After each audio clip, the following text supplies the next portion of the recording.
they're doing it again. Hey,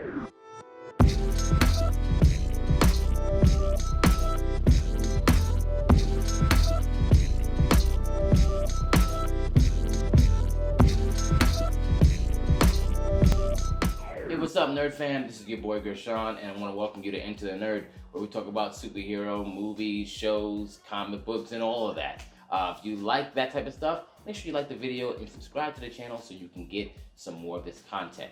So, what I want to talk about is recently a lot of people have been reporting that Jonathan Majors is in. He's pretty much the role of Kang the Conqueror in the next Ant-Man movie, right?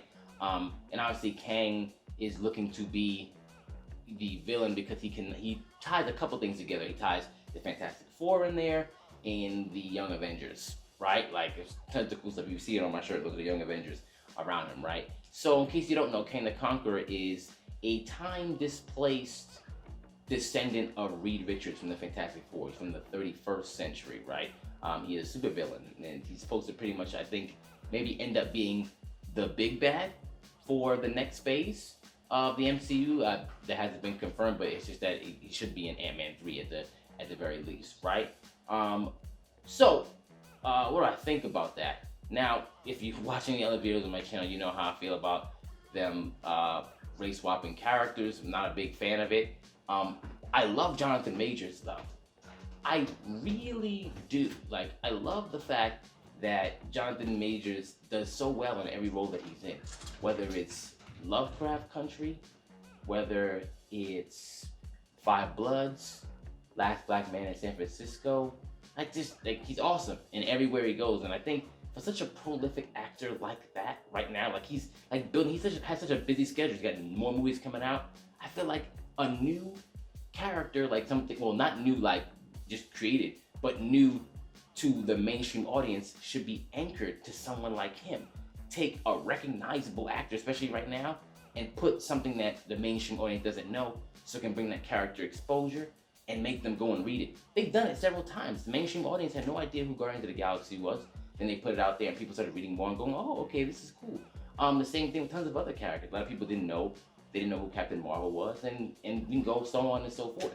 So, one of the main things I want to talk about was not just that, but there's another channel. It's called Beyond the Trailer. She got like 1 million followers. You know, she actually has some pretty good stuff to say about movies because she works in the industry usually, right?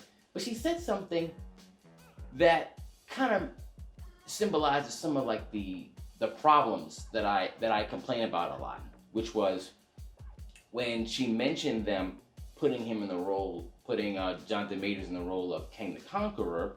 She was like, yeah, so this will finally be, you know, this could be Marvel's answer to Mr. Terrific. And I'm like, how? Mr. Terrific is already like an original black character, and he's on the alignment of good. How are they both in the same category? Like, they're not. And then she even mentioned, hey, I know a lot of people like Blue Marvel, but I don't think there's really a place for him. And I'm like, what? Was there a place for Captain Marvel? There wasn't, right? And until they literally rewrote stuff, like really like, just stepped on the toes of other things that was already written in the MCU just to like shoehorn her into the MCU, right?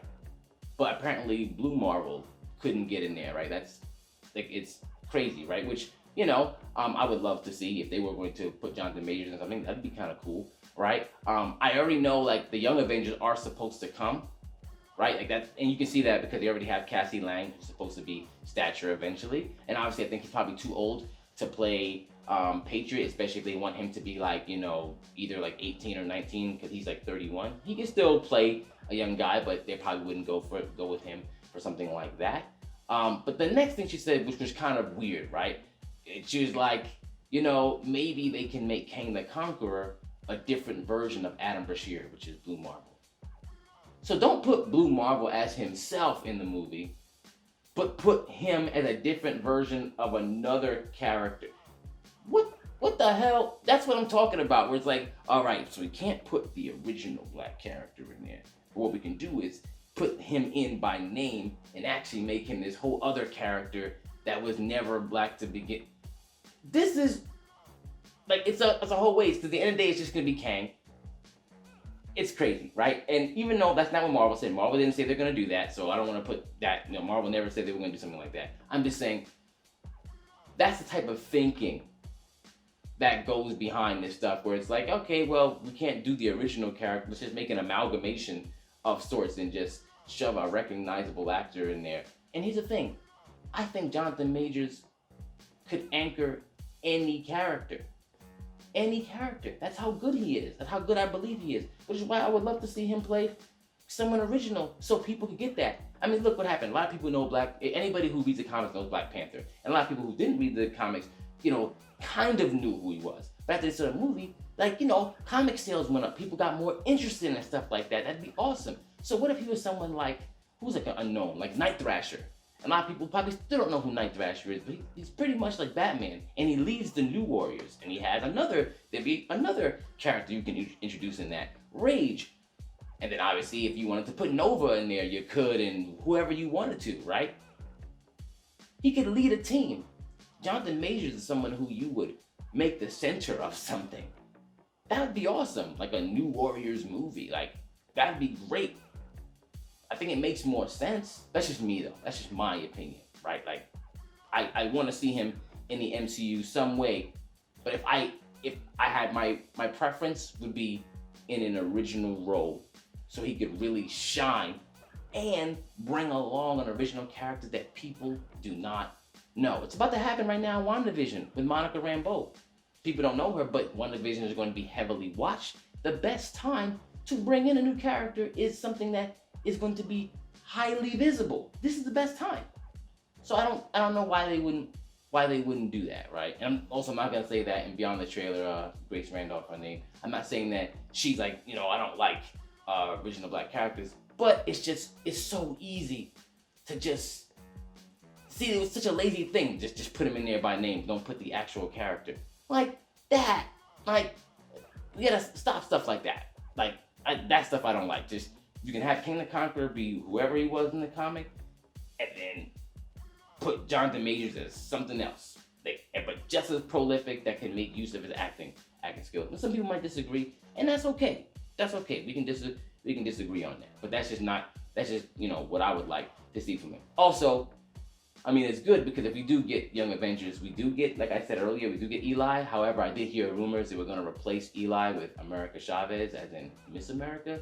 I'm not sure how I feel about that, just because, we know what the first Young Avengers team was. So if they change that, then it's another one of those characters gone, right? But yeah, honestly, that's really what I think about it. I love Jonathan Majors as an actor. I know he's gonna kill any role that he's in. I would just love to see him anchor an original character and just kill it, and then make everyone aware of whatever character that is. Honestly, that's really all I really want. Kang is gonna be there, right? And I'm even kind of worried about that because Kang's a Fantastic Four, and I want to know, they're gonna put him in Ant-Man 3 before there's a Fantastic Four movie, because a lot of the things in how the comics were written, you already knew what the Fantastic Four was before Kang, so that's how Kang made more sense. So I mean, they've got a lot of heavy lifting to do, storytelling wise. They're gonna have a lot of heavy lifting, and I hope they don't just play hard and fast with the source material, which looks like they kind of are. But either way, that's just me. Maybe that's just my gripe. But I'm sure they'll make it entertaining, and we'll go watch it. Hopefully, because the other two Ant-Men weren't really that entertaining, which is whatever. I'm about to talk myself out of the enthusiasm. So, all right. Let me know what you think about it. If you're like, nah, man, don't worry about it. He'll just have him play Kang. It doesn't matter. Or if you're like, yeah, man, this guy's talented enough to have his own character that will literally just bring in a whole different wave of other characters. I think you could do that. I think you could literally center a team around him. He's that damn good. All right. So yeah. So let me know.